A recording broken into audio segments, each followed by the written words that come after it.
It's good to see you guys. It's good to be back. Excited for this week. A lot of respect for Coach Brown and their team. Was able to watch them play on Saturday and just impressed. Physical, great effort on the team, and you could tell they're striving and fighting for something. And we got to get in the way of all of that. And at their place, in a tough spot to play. And so excited for that opportunity. Take any questions you guys got. Dave, speaking of getting in the way, specifically defensively, what are the areas that you still would like to see y'all improve? I think we got to play the pass better. We have to play when the ball's in the air. We have to play that better. I think when we're playing zones, we got to communicate and execute those zone responsibilities better. I'd say that now. We haven't really faced a bunch of running teams. I think early in the season, maybe some teams tried to run it on us. We're going to play a team that can run and throw it. And so, I don't know, we'll see what we say next week, But I think throw game-wise, we have to improve playing the ball when it's in the air. I think that's been something that has not improved since the beginning of the year. Sawyer was in a boot after the TCU game. What was his injury, and will he be affected at all? No, he's great. Yeah, practice today was running around. He's 100%. Dave, on that note, anybody that would be able to come back this week, or how's your health coming off the bye week? Let's see. I think, Sawyer's back. We were holding. Micah Gifford is still going to be day-to-day. I hope to get Micah back. I don't know if we're going to be able to have him. And then we're holding a couple guys out that were just kind of rehabbing or working through just the normal bumps and bruises that you have, like KT and a couple other guys like that. But I feel that we'll be as healthy as we've been going into this one. Some of the missed tackles, how do you address that? I think that's got to be where your help is. You play to your help. I think also that's got to be something to where, in the moment, you've got your cleats in the ground. You're solidified in what your assignment is, and you play fast to it. I think, we've gone from basically a formation defense to a field defense to try to get cleats in the ground. I think we're still getting a fair amount of shifts and motions that are getting guys' eyes all over the place. So we've got to be able to settle that down, to settle down the tackling.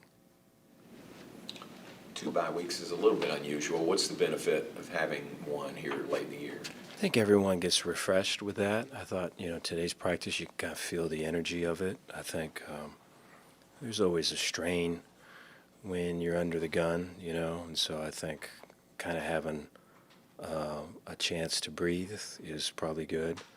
That gives you a chance to, look at the stuff you're doing good, you're not doing good, and there's a bunch of tape nowadays. I remember when you used to be able to make a cut up and send it to someone, a VHS tape, or you would send out a cut. You would call their video coordinator, hey, we're going to send a cut to you. And now it's so accessible everywhere, and you can watch, all the games that were played whatever days ago. You can watch it. And now I saw this on TV, I'm going to look at this. And so there's, I think that just elevates the schematics in the game. That's the world we're in now, and so you could do some of that too. And so I think there's ways it can help you. I think you've got to be intentional about those ways. Otherwise, I think it can hurt you because you can kind of just sit back and take it as it comes. Dave, is there anything you can take, it was a few games ago now, but out of the game y'all had in Lubbock, of going into a hostile environment that you can take to Morgantown? The last couple of times West Virginia have been really close, tight games. They're in a lot of ways similar to us in that they're a gritty team, they're a physical team. They've got players that love ball, that are, you could tell there's a passion, the care factor is really strong. I think their coaches put them in a position to be successful. I think whenever I watch them, I can really see that they do a good amount of self-scouting, and they pay attention to all the details that are out there, and so I have a lot of respect for them in that manner. Yeah, it's going to be us versus, the state of West Virginia. So, I mean, we're going to have to be able to be locked into what we got and to what our prescription is, and stay with that through the momentum swings that are surely going to come there. And so I think these whether it's Colorado or Tech, those games will put us in a position to kind of get this one. There hasn't been a lot of getting it at their spot, so we're going to try to do that. If you had a chance to kind of self-scout during the bye week, what are some of the biggest differences that stand out, maybe these last 3 games where y'all been really successful as opposed to the beginning of the season? Running the ball has to be number one. I think 2, the throw games, being more explosive with prior, I think, to these last 3 games, there was explosives, and then really that was kind of it, and then the run game came and kind of gave a solid ground for those explosives to happen probably even more often, and then I think once you have all that, confidence just grows and everything, and I think defensively our ability to play 4 quarters all the way is something that we're still aiming to do. I think special teams wise, the big play ability is shown, and that they can definitely change a game and alter games in ways if momentum's slipping one way. The special teams can rise to the occasion, so I think there's confidence on that side too. And so I think those things have shown. Dave, does Bryson just have maybe even a different confidence level, just the way he's played the last 3 weeks, I guess? I think so. I think when he gets hit, he feels good. I think when he delivers hits, he feels better. I think he looks for those contacts, and I think the O-line takes. We were talking, I think, a couple weeks ago about. We had a guy previously that was like that would go look for contact, and then our sideline would be energized because of it. I think very similar with Bryson. And so I think, and he recognizes that, and so that's one side plays off the other with all of it. And, I think he adds physicality to our team when he's looking for contact and finishing contact. Dave, with Michael Trigg, what kind of potential does he have in this offense for the last 3 games? Really strong one. He has a mismatch. I mean, you put a linebacker on there, it's tough. You put a safety or a DB on there, the push-offs and everything, and just he body you up and all of it. So it's a mismatch there. He's fast too. The physicality of it. He's so long that what looks like just a glancing blow is just sent guys flying. Sometime to our disadvantage. But. I think it's a big mismatch, and I think, as the season's gone on, he's gotten more and more locked in to what his job description is and what the assignments and the roles are, and his confidence has grown with his mastery of that. I think there's total trust between him and Sawyer and Spav and the whole group, and so he can really flourish. I think he has. I think it's really just kind of the start for him, though. When you were when you were looking at Keaten Thomas coming out of junior college, what stood out about him on the film then? Energy. There's at times there can be almost a frantic energy. I think we want to go from A to B, and he will get all worked up and almost like a spinning top, and it's just like you have to concentrate and go this way. And so I think that's a good fight to have. I think you'd want the energy, and you want the care factor, and you want, he injured his shoulder working out on his own against the sleds out here on his own time, and so he's like, hey, man, just chill, bro. Just chill out, man, And so I think that's good when you have to say that to somebody. And so I think he exemplifies kind of the eagerness and the want to and the fight and all those things. And so, to have him out in front of our team that way is a fitting thing. To that point, do you think he's improved in that area since the beginning? He of the has. year? He's settled down. I think what's probably hurt him is he has a spatula on one hand, and I think the tackling. I think the physicality at the point of attack. It's crazy that this game can push you and can challenge you in so many ways. But to take on a block and to tackle when you really have one hand, he's doing it right now in his own unique way. I think some of his physicality is affected by that, but he's finding a way to do it and still be productive. He had a bunch of tackles this last game, and I'm impressed. It takes for someone to do that, right? Their care factor and their attention to detail has to be through the roof, and that's him. Is there a significant difference in the two quarterbacks, and how do you prepare for them? Yeah, I think the guy that was just here recently, these last couple games, I think there's more of a sit back in the pocket and throw it with him. I think you could just sense it off of watching film. They're comfortable in that space with him. Less quarterback run. The other quarterback, the guy that started, more quarterback run, less drop back pass, more move the pocket. And so I think with the guy that was in this last one, kind of sit back there, run, and sit back there, throw it. With the guy that started, move him around a lot.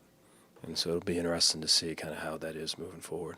Do you prepare for both? Or? You have to, yeah. Yeah, the quarterback run, just a couple of weeks ago, we played Wildcat with TCU, and just, you're outnumbered when that's the case. And when they the runs that he's been running, they outnumber you. So you have to find ways to change the math and get the numbers back in your advantage. So you have to spend time with that.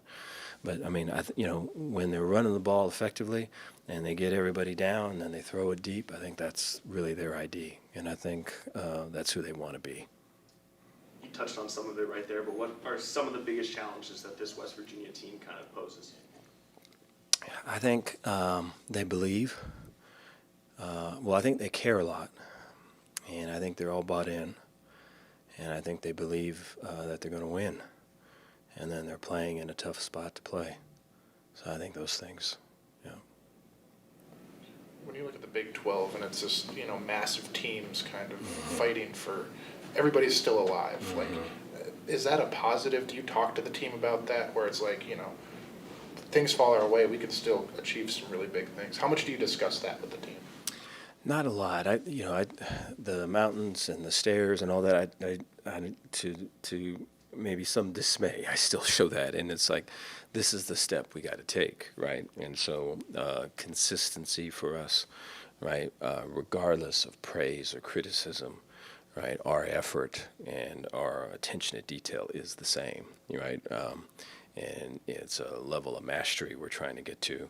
And regardless of kind of the circumstance or the point of the game and any of those things is what we're trying to get to. I think to kind of do stuff, to kind of show people stuff, I think that's one level of all of it. But to do it, whether it's raining or sun shining or storming or whatever, is a whole other one. And so we're trying to get to that phase of it. At the weak feel, throughout these last couple of weeks with the wins have been just kind of businesslike, kind of focused. I felt that today too, coming back, and sometimes in the past, coming off a bye when you've been out for a couple of days, to kind of be back, you don't have that feeling, but it was very much that feeling. So it feels good. Dave, you touched on health earlier. Mm-hmm. What's the status of Dom Richardson? Yeah, Dom is off the team. Yeah, Dom, he wanted to. I think running back wise, we've had some good production there, and the rotation probably wasn't what he wanted, and so I think he's got a year and he wants to be able to use it, and so I wish Dom the best, and I want to be able to see him get healthy, number one, and then find a spot to where he can achieve his goals and play a little bit more than he was playing here. Dave, was there anything in particular that clicked with the offensive line? Like you said, y'all run the ball so well the last 3 weeks. Yeah, I think there've been some changes in personnel and some moving pieces, and I think that was helpful. And that was after already moving some pieces around. And then I think, getting running backs healthy, I think was also helpful. And that was kind of a perfect storm because a lot of those things happened at the same time. And then I think when we faced some teams that were kind of blitz-heavy teams, not kind of anchor down and kind of get big and play the gaps, I think they gave us a crack or a crevice to kind of make some yards and runs and stuff. And then I think once we did that, then I thought there's all this confidence that came. And it was like, man, this is us. We can do this. And then since then, it's just been multiplying, And so I think it's at the point now to where it's like, we believe we can do this, and we're going to out-physical you and run you. And, it's been the same guys all along, but the belief that wasn't there is fully now there. And so we'll be tested versus really good West Virginia front, by the way. I think that's going to really be the tell of the game. I think they're pretty stout. They've got good interior people. I think that's their best people. I think defensively they're a talented team, but I think their front seven is really talented and be the best front seven we've played in the last couple of weeks. Thanks, Dave. Okay, thank you guys.